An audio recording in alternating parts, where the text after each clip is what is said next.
Olá a todos vocês, estamos aqui mais uma vez com o programa Associado Escritor. O programa Associado Escritor é uma iniciativa da Coordenadoria de Educação e Cultura por meio de sua biblioteca. A ideia do programa Associado Escritor é dar visibilidade ao trabalho de produção textual dos nossos associados. Então, se você é associado e é escritor, fique atento a esse programa e ao nosso chamamento no final. Eu queria inicialmente agradecer todo o apoio que temos da nossa diretoria executiva, fazendo uma referência especial à nossa coordenadora, Dona Maria Edna Silva Rosa, e ao nosso presidente, Dr. Arthur Marques da Silva Filho. Só um aviso especial, nós estamos aqui sem máscara, porque é uma área controlada, estamos no distanciamento permitido e isso é aceitável. Mas, por favor, você que está aí nos assistindo, a situação ainda exige um pouco de atenção, use máscaras, regularize suas vacinas e vamos em frente. E o convidado do nosso programa de hoje é Luiz Carlos Ladeia, jornalista, escritor e já é nosso associado há mais de 20 anos. Seja bem-vindo, Luiz Carlos, um grande prazer recebê-lo aqui. Fique à vontade para suas saudações. Obrigado, Zaná. Eu que agradeço a oportunidade de estar aqui.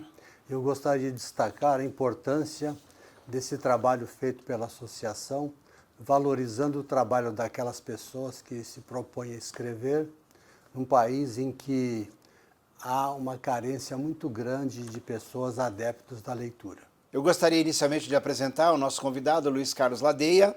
Ele é natural de Morro Agudo, no interior paulista, depois veio para a capital e se estabeleceu na zona leste aqui da cidade. Começou no jornalismo, escrevendo crônicas para o jornal Gazeta Penhense.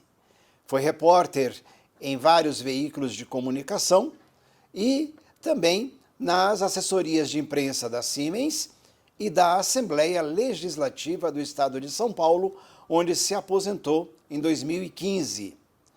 A sua vivência e a sua atuação, tanto nas áreas de jornalismo quanto da assessoria de imprensa, deu a ele uma bagagem, essa bagagem literária sobre a qual nós vamos falar aqui. Mas antes de mais nada, Luiz Carlos, eu gostaria que você falasse um pouco sobre o seu ingresso na vida associativa da associação.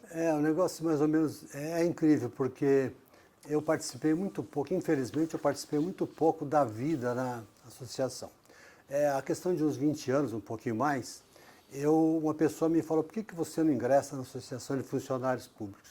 Mas para mim naquela época, e bem depois disso, eu enfrentei uma série de problemas chamado educação dos filhos. Então eu tinha que me desdobrar com 2 empregos, às vezes eu tinha 2 empregos e fazia alguns bicos com trabalho editando uma revista técnica, depois um jornal técnico também.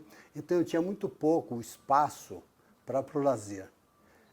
Isso aí foi coincidente com o crescimento dos meus 3 filhos. Tive um probleminha, depois eu fiquei viúvo, então as coisas foram um tanto conturbadas. E só bem depois, aí eu fiz curso de idiomas, no meu segundo relacionamento, que no primeiro eu fiquei viúvo. No meu segundo relacionamento, eu tive bastante incentivo da minha atual companheira, a Maria do Céu, me ajudou bastante nesse sentido. Eu pude assentar mais a minha situação financeira, acalmar as coisas. Foi quando eu comecei a curtir mais. Mas mesmo assim, muito, muito pouco se comparava ao potencial que a associação me oferece. Então, na verdade, eu fiz alguns cursos de idiomas, a minha esposa também, e agora ela deve retomar, porque em função da pandemia, e nós vamos incentivar. Agora eu, como aposentado, sobra um pouquinho mais de tempo, não é necessário aquele negócio de ficar fazendo 2, 3 empregos, então já está mais tranquilo, nós já começamos a curtir a vida, viajar e tal. Nunca é tarde, né? Aliás, não se deve deixar para depois, porque nem sempre o preparo físico depois vai permitir que se faça viagem, principalmente as viagens longas. Então é bom fazer essas viagens mais longas, enquanto o preparo físico está mais ou menos bom. Tá certo. Do ponto de vista da sua experiência como escritor, nós imaginamos aqui que a sua experiência como jornalista ou nessas áreas de comunicação, talvez tenha ajudado um pouco. Você pode falar um pouco sobre essa referência do seu trabalho de escritor? É uma linguagem diferente, né? Eu sou, na verdade, eu não sei se eu sou um piloto de avião frustrado, um engenheiro frustrado ou um jornalista frustrado. Então é o seguinte, eu fazia cursinho para engenharia e antes disso eu fiz um curso técnico em aeronáutica, aliás, a minha formação foi essa, técnico em aeronáutica, eu entrei lá com 11 anos. Infelizmente é uma escola que não existe mais, porque era em período integral, extremamente rígida e tal. Bem, depois eu estava fazendo um cursinho para engenharia e eu escrevia, às vezes, coisas que os professores mandavam. E eu escrevi um texto uma vez, ele olhou para mim e falou, olha, isso que você está fazendo é literatura de bom nível. Entrou por um ouvido e saiu por outro. E outras vezes ele me testou e sempre falando isso, você está no caminho errado. Até que deu um estalo e eu mudei, em vez de partir para a engenharia, eu parti para o jornalismo. Quando eu comecei a desenvolver a função de jornalista, o salário que me ofereciam era equivalente à prestação do apartamento que eu havia comprado, ou seja, eu não teria condição de pagar o apartamento e tal, trabalhando no jornalismo. Então, continuei trabalhando no comércio, eu era gerente de vendas de uma empresa e tal, e fui até que um dia uma secretária, eu fiz um contrato e pedi para ela digitar na época, ou melhor, datilografar, e ela fez aquele serviço e eu notei um erro. Eu falei, não, você errou aqui e tal, corrige para mim. Ela viu que era um erro pequeno, mas juridicamente poderia causar problemas, né, para quem estava comprando. Eu falei, não, senão você vai prejudicar o comprador e tal. Ela olhou para mim e falou assim, você é um jornalista frustrado. Eu senti que ela não foi delicada, mas ajudou muito a fazer com que eu acordasse. A partir daquele dia, 3 ou 4 dias depois, eu pedi demissão, fiquei um tempão desempregado, até aparecer uma vaga no jornalismo. Eu já estava escrevendo para a Gazeta Penhense, que aliás, a quem eu agradeço muito, Eugênio Canteiro, até hoje somos amigos, e de vez em quando eu vou lá para a gente bater um papo e tal. E ele me deu a oportunidade, eu estava escrevendo crônicas lá, e muitas dessas crônicas eu tenho até hoje. E isso foi o caminho para depois, no Diário Popular, eu começar a escrever. Então, às segundas-feiras, eu tinha um espaço fixo na página 2, que era considerado um espaço nobre, e eu escrevia crônicas ali e tal, e comecei a desenvolver. Até que veio o estalo para o primeiro livro, que nasceu em função de uma brincadeira que eu fiz com meu filho, e nasceu o primeiro livro, Troncos Soltos na Água. Que, aliás, está aqui. É esse livro. Aliás, eu tenho um carinho muito especial por ele. Se quiser falar sobre ele, fica à vontade. Na verdade, esse livro marcou o meu início na carreira literária. Vamos deixar bem claro. Eu não me posiciono como escritor, em hipótese alguma. Eu tenho 7 livros publicados, agora daqui 15 dias vai sair o 8º. Eu tenho prêmios e tal, mas eu me considero um jornalista que escreveu alguns livros, que continua escrevendo alguma coisa, mas eu sou jornalista que escreveu uns livros. E faz muitos anos, eu fui a Iguape fazer uma reportagem sobre as enchentes do rio Ribeira. Eu acompanhei de perto o drama daquelas famílias atingidas, eu acompanhei muito dos estragos que aconteceram e tal. E depois de um tempo, eu voltei a Iguape a trabalho, e era um negócio sem compromisso, eu levei meu filho caçula, o André. Tenho 3 filhos, Alan, Alex e André. O André, o caçula, um garotão meio desligado e tal. Aí eu parei sobre a ponte do rio Ribeira e vi lá embaixo alguns troncos de bananeira indo para lá e para cá, dançando ao sabor das ondas lá. Aí eu falei exatamente isso para o meu filho. Falei, André, presta atenção. Tá vendo esse rio? Lá atrás foi um rio vigoroso, um rio bonito, tal, que fez felicidades, que fez riqueza de muita gente. E depois fez estragos nas enchentes e causou danos, causou tristeza, causou desastres e desgraças. Agora ele está aqui, sim, pacificamente, resignado, se entregando ao mar. Ele ficou ouvindo, eu falei, não é bonito isso? E ele simplesmente, para minha frustração, falou, não. E eu achei que era bonito, aí nasceu esse livro, Troncos Soltos na Água. É um livro que tem muitos personagens e as pessoas começam a me perguntar quem é o personagem do livro. Eu sabia, claro que foi um negócio premeditado, eu coloquei esse livro numa conjuntura, tudo fictício, de quando aconteceu no Vale do Ribeira a guerrilha. Ele não tem não tem esse enfoque. Na verdade é um romance. E eu joguei as pessoas para um determinado lugar, fictício, e os acontecimentos lá todos eram ligados ao fator principal, que era o rio. Eu estava contando a história de um rio. E as pessoas, apenas uma amiga minha, jornalista, falou, você foi muito maldoso. Eu falei, por quê? Ele falou assim, porque você judiou do nosso pensamento na medida que você não falava quem era o personagem. E ela foi a única pessoa que captou isso. Então, esse livro eu carrego uma história que eu gosto muito, essa é a história do livro, mas também tem um lado muito triste, que é o caso da divulgação, da venda. Que a gente confia, quando coloca Tem gente que fala que um livro é como se fosse um filho. Eu acho que é mais simples. Eu acho que um livro é um balão que a gente vai soltando e que ele pode pegar fogo, cair apagado, até causar estragos. No meu caso, não teria a ideia de causar estragos, porque o objetivo dessa literatura é bem outro.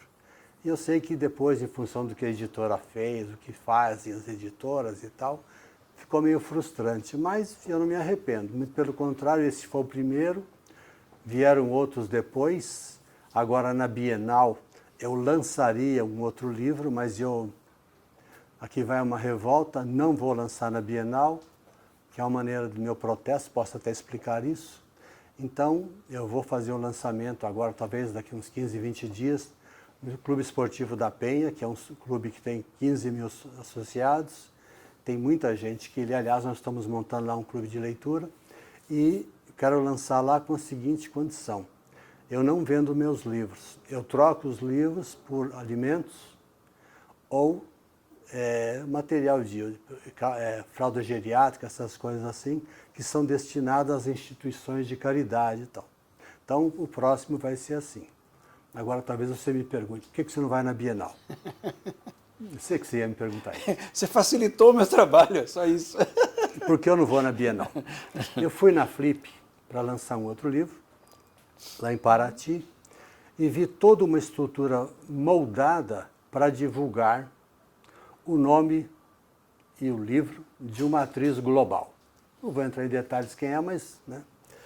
Resultado, tudo na feira era voltado para divulgar o nome dessa pessoa. E nós, escritores desconhecidos, nós estávamos lá única e exclusivamente para dar volume à feira. Nitidamente isso.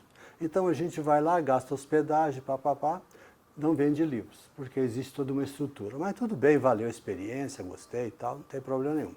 Aí você vai na Bienal, vamos lá. Ingresso na Bienal, R$40.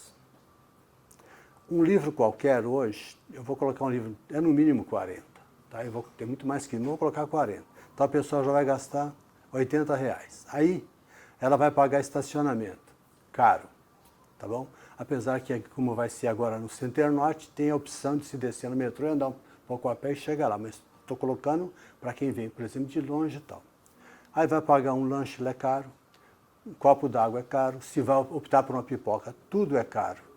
Aí a pessoa vai partir para um livro. Eu comprei um livro essa semana, também não vou citar o nome, que eu vi na internet 46, cheguei na livraria, R$72. Se você somar um país como o nosso, em que a população é basicamente carente, e a base nossa não está acostumada à leitura, se essa pessoa se aventurar a chegar numa Bienal, dificilmente ela vai sair de lá contente, porque o que ela gasta eu acho inviável.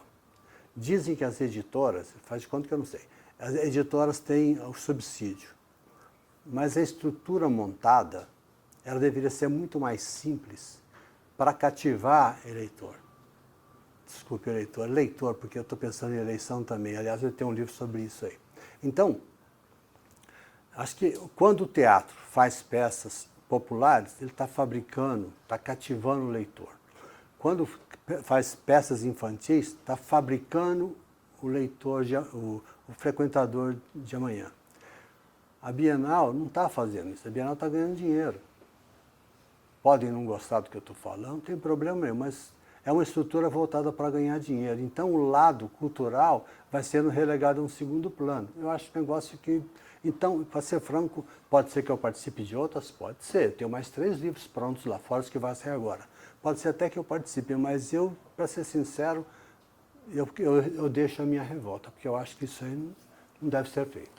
Faz parte da nossa intenção também, né, refletir sobre o processo do escritor, de escrever, né? Eu queria agora emendar várias coisas em relação ao que o senhor falou. Primeiro, você coloca uma questão assim, eu não sou escritor, eu sou jornalista. Eu fico olhando para o jornalista escritor, e nós tivemos vários jornalistas escritores modelares na nossa literatura. Há um privilégio, né, do jornalista escritor que outro escritor não tem, que é a capacidade de olhar a imagem, como essa que o senhor nos narrou agora, vendo os troncos lá no rio, lá em Iguape. À medida que a pessoa tem essa capacidade, ela ganha um privilégio a mais em relação a essa capacidade de ser escritor. Então, estamos sim diante de um escritor, e não é qualquer escritor pela forma como ele se coloca, né? Assim, é uma forma bastante crítica. E nós estamos tentando, quando eu digo nós da associação, nós estamos tentando criar uma reflexão crítica mesmo sobre a ideia de escrever, principalmente em relação a essas dificuldades que o próprio escritor tem em relação ao produto dele, o livro. Eu vou fazer aqui, uma provocação. Sem problema. Por que escrever?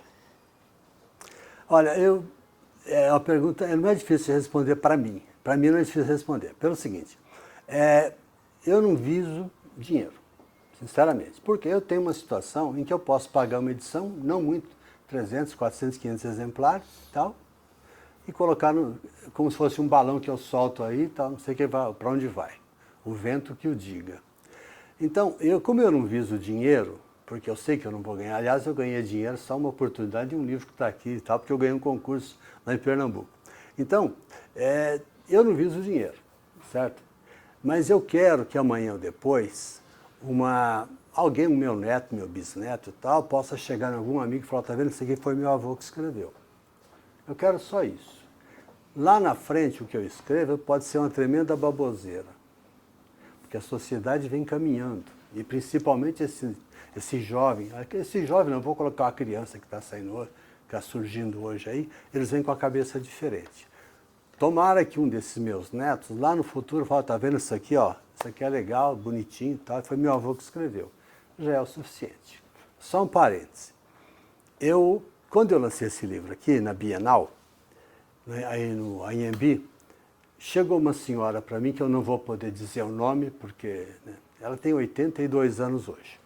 Ela chegou para mim e falou exatamente isso. Falou, Luiz, eu vim aqui para comprar o seu livro. Eu nunca li um livro. Estou comprando para ler durante o horário político.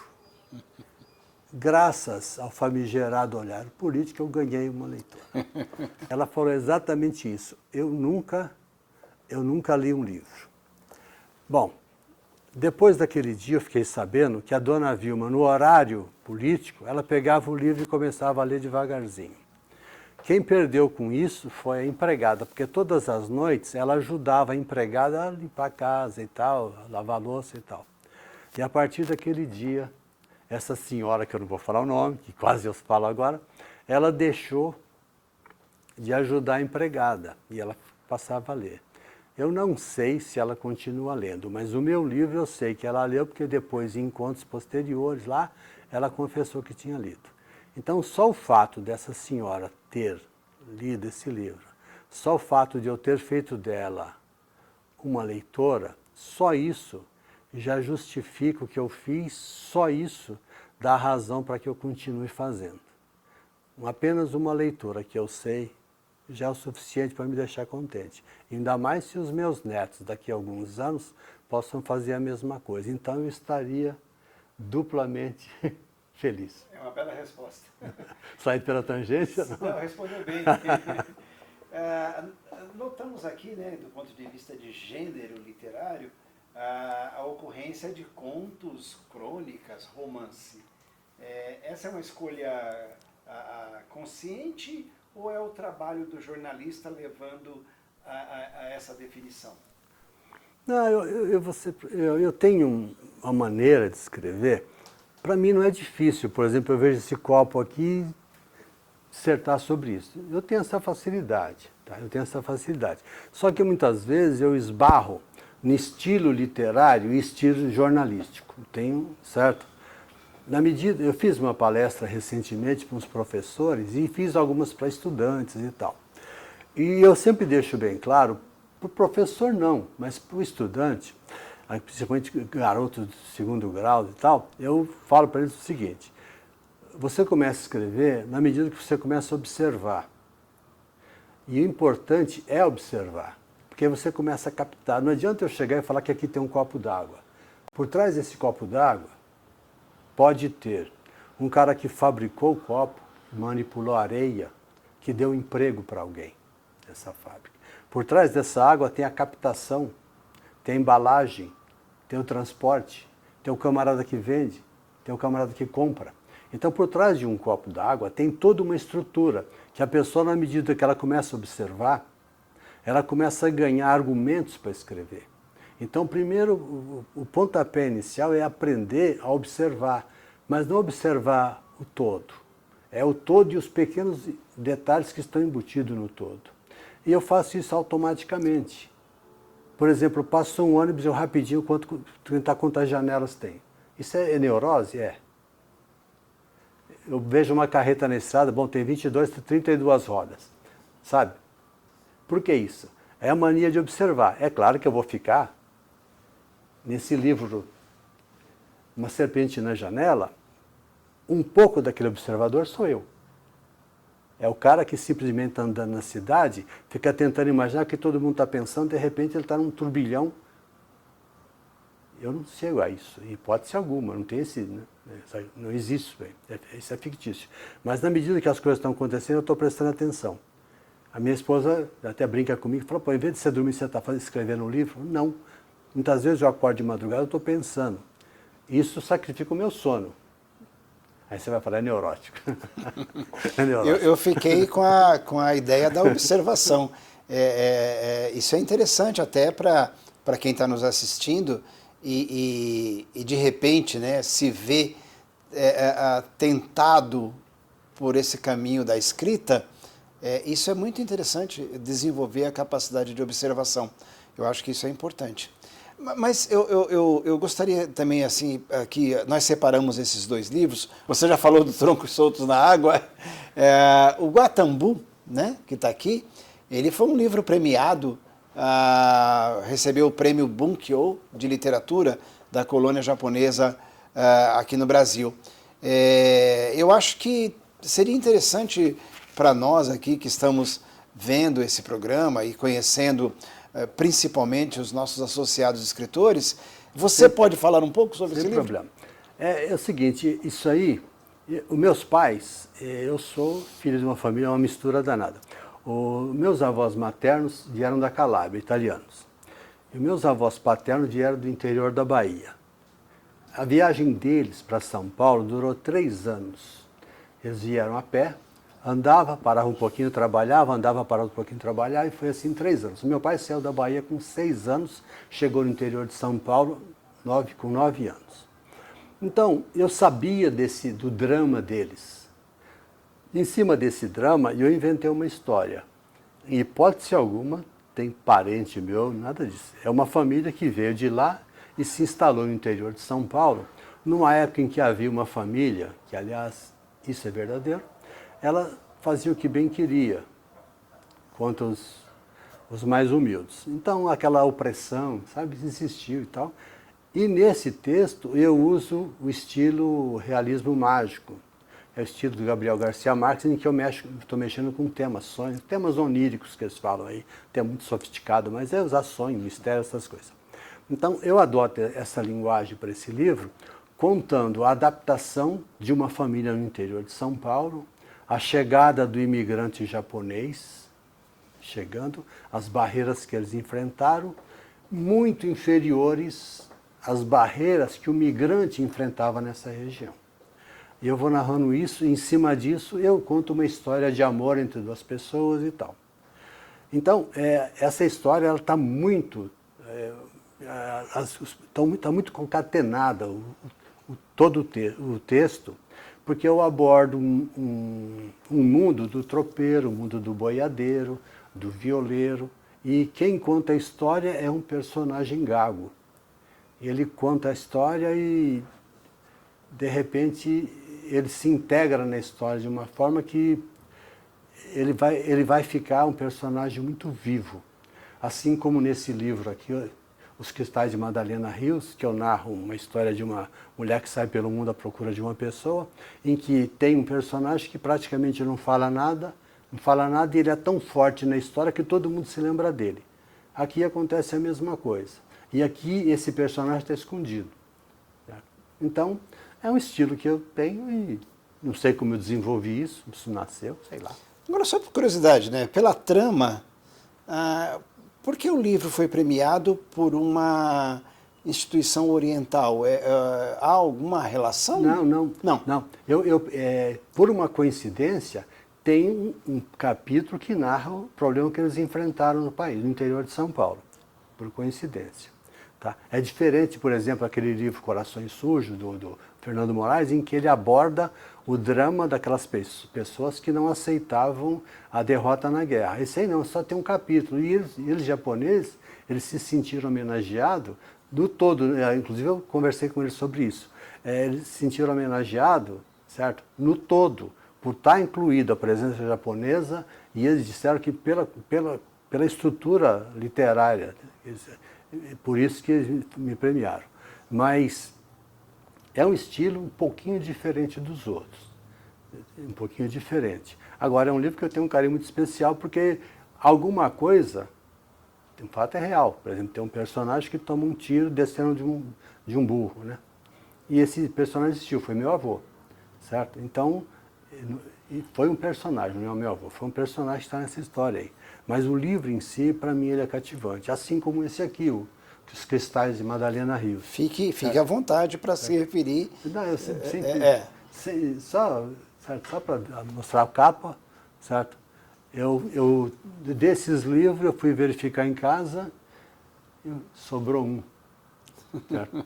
Esse aqui, a várzea que eu vi, eu comprei 6 livros procurando em sebos, que eu também não tenho mais. Então, esse aqui eu tenho alguns, esse aqui eu só tenho mais 3 ou 4. Então, de repente, eu não tenho mais livros. É ótimo isso, né? Eu acho fantástico isso, né? Agora, esse aqui, por exemplo, foi um negócio gozado. Eu vi que tinha um concurso, Prêmio Literário Cidade do Recife. Eu falei, vou participar disso. A única peça teatral que eu escrevi foi essa daí. Aí eu peguei e falei para o meu filho assim, vou ganhar esse prêmio aqui. Ele falou, mas como é que você está? Eu falei, eu sei, porque o texto está bom.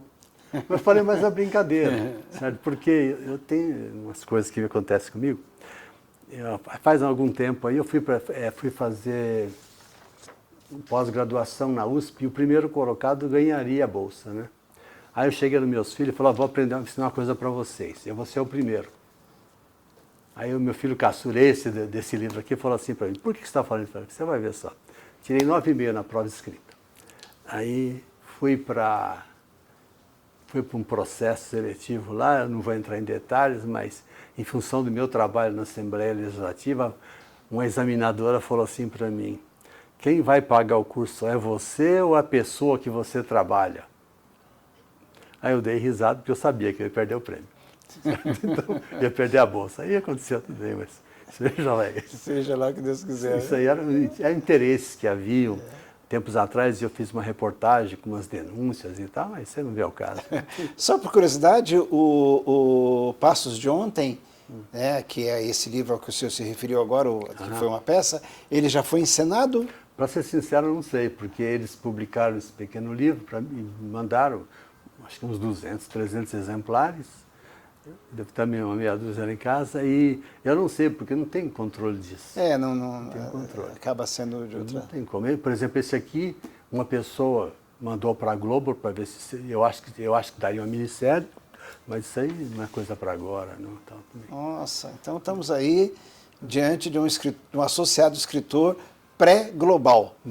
Aproveitem porque... Eu não ambiciono isso, não. Aproveitem porque daqui a pouco vai ser difícil falar com o Luiz Carlos Ladeia tão facilmente assim. Não, até porque eu tenho pouco tempo, está na hora, sabe? Eu não sei quando que eu vou chamar a minha senha lá. Luiz Carlos, a conversa é boa, né? Principalmente porque há uma profusão, né, de obras aqui pelas quais vale a pena passear. Mas o nosso tempo é curto, temos aí que caminhar para o final, né, dessa entrevista maravilhosa. Eu quero acreditar que possamos contar com a sua participação em outros momentos também, porque é muito importante ter isso.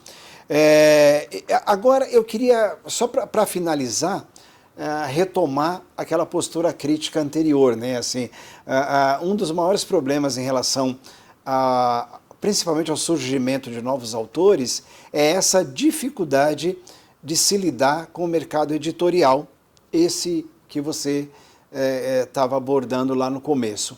Eu gostaria que você ampliasse um pouco aquela reflexão. Primeiro eu queria fazer o seguinte, olha, como eu disse, eu não ambiciono ganhar dinheiro com literatura. Tá? Em função da minha condição e tal, não quero entrar em muitos detalhes, não, mas certo? Agora, eu acho, até um comentário fugindo um pouquinho e tal, eu aventurei por trabalhar como ghostwriter e tal, certo? Para falar que eu não ganhei dinheiro, eu ganhei dinheiro isso aí. Desculpa, certo. Essa é uma observação fantástica, né? O ghostwriter é uma atuação do escritor em que ele não aparece. Você pode falar um pouco sobre... É verdade, amplia isso. É o seguinte, uma pessoa me procurou e queria escrever um livro. Aí eu perguntei, falei, qual é o assunto? Ele falou, isso. Aí, tá bom. Aí eu comecei a escrever, ele mandava alguma nota e tal, falava, isso. E eu fui abordando o resultado. Eu escrevi o primeiro livro. Me pagaram e tal, tá bom. Aí veio o segundo. Aí o resultado, foram 3. Mas são obras que você pode divulgar o nome, certo? Fui pago para escrever, para manter o silêncio, então estão por aí. Certo? Agora, eu duvido que seja só eu quem faz isso. Porque tem pessoas aí que têm centenas de livros escritos. Eu não sei não, sabe? Eu desconfio de alguns nomes aí, mas existe uma distância muito grande entre você desconfiar, certo? Você ter certeza e ter provas sobre isso. Então, se está fazendo isso, ótimo que alguém está ganhando dinheiro, que é necessário que isso aconteça. Né? Mas uma perguntinha só, meio sensível, mas que vale a pena a gente colocar. Nessa atuação como ghostwriter, há algum tipo aí de frustração, de decepção ou não? Não. Acontece o seguinte, eu não posso dizer que eu sou profissional nisso, muito pelo contrário, certo? Não sou profissional. Eu apenas escrevi que foi uma oportunidade que surgiu, tá? Entendeu? Bem, faz de conta que eu consertei o carro do rapaz, lá precisava trocando o antigo platinado, que os carros de hoje não tem mais. Faz de conta que eu troquei o platinado, essas coisas aí, só isso. Não. Mas como é ver um livro que você escreveu com outro nome de autor? Nenhum problema. Eu escrevi, pronto. Eu ignoro. Eu me senti orgulhoso, por exemplo, eu como jornalista, estar no metrô, naquele tempo que as pessoas abriam o jornal e liam no metrô. Isso, sabe? Às vezes a pessoa comentando uma notícia e tal, que eu estava lá, eu participei, eu escrevi, isso é gratificante, certo? Eu acho que, certo? Hoje não se vê mais isso no metrô. O pessoal está lá no celular e tal. É só isso, sabe? E não é só aqui, no mundo inteiro. Eu fui em muitos países aí, cansei de ver isso aí, está igual, certo? Então, mataram a comunicação, aquela palpável, o jornal. E o livro também está caminhando para isso, certo? Infelizmente, tem aquelas pessoas que estão escrevendo e felizmente, é claro, né? E infelizmente não são reconhecidas. Eu não me coloco entre essas pessoas, não. Eu acho que Eu dei a minha contribuição e vou dar nova contribuição. E esse próximo livro que eu vou lançar, sinceramente, é um livro, ele está muito bom. Eu tenho, o nome dele, vou até citar, ele chama Quando Florescem os Gravatás. Não sei se você conhece gravatá. Gravatá é um vegetal que muitas vezes ele lembra o pé do abacaxi, com bastante espinho e tal.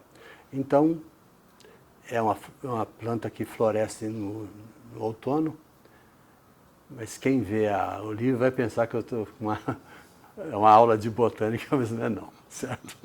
Um livro que eu gostaria de citar rapidinho, esse aqui, Quando as Urnas Dizem Não, rapidinho.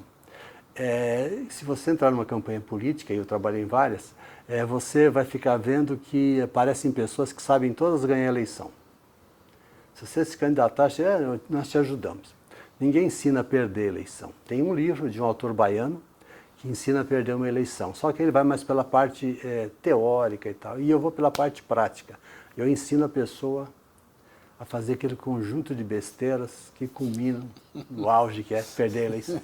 Certo? Eu uso isso aí, uma linguagem um pouco ácida e tal, e eu ensino a perder a eleição. Certo? Eu vi a apresentação desse livro, né? O senhor coloca lá muito bem assim, né? que a imensa maioria dos candidatos perdem as eleições. Então, o que o senhor estava escrevendo para essa maioria. Eu achei muito curioso. A conversa aqui iria longe. É que eu falo demais. Mas não, porque tenho que dizer, não é porque fala demais. É porque tenho que dizer. E aí a gente precisa concluir, e eu vou pegar essa parte final da fala do senhor anterior, né? Da contribuição. Então, esteja certo, Luiz Carlos, que muito o senhor nos contribuiu com o nosso projeto aqui, o nosso projeto da Biblioteca, da Coordenadoria de Educação e Cultura, de valorizar e dar visibilidade ao associado escritor. A associação é uma entidade já longeva, né? Esse ano faz 91 anos, muitos associados são escritores e muitos associados não encontram ainda esse respaldo. Então, se você é associado e é escritor, nos procure.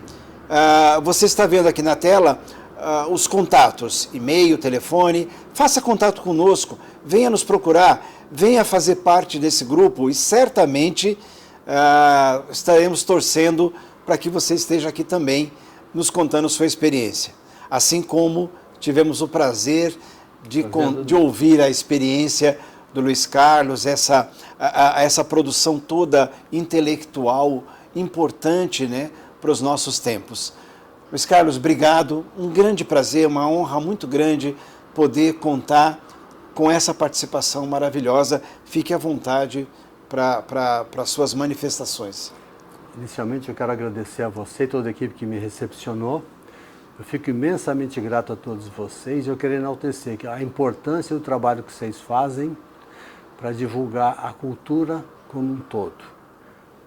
Divulgar a cultura e, ao mesmo tempo, dar ao escritor a oportunidade de dar o seu recado, de mostrar o seu trabalho e tomara que isso que nós conversamos aqui seja um incentivo para que novas pessoas, novos associados participem desse processo, porque ele é importante não só para nós da associação, mas principalmente para aquelas pessoas que muitas vezes estão por aí sem ter um objetivo. Elas podem simplesmente pegar o melhor caminho para a leitura, elas podem ver um panfleto na rua sobre a venda de um imóvel, um jornal de bairro, um jornal publicitário. O importante é que a pessoa adquira o hábito. Ninguém vai começar lendo um livro muito complexo, nada disso. Pode ser um simples panfleto de rua. É o hábito, é o pontapé inicial. E o que vocês fazem é muito, muito mais que isso. Vocês estão dando espaço para a divulgação das pessoas que tiveram o privilégio de escrever um livro e agora passa a ter, de algum tempo, o privilégio de ver o seu trabalho sendo divulgado. Eu agradeço imensamente a vocês, parabéns a todos.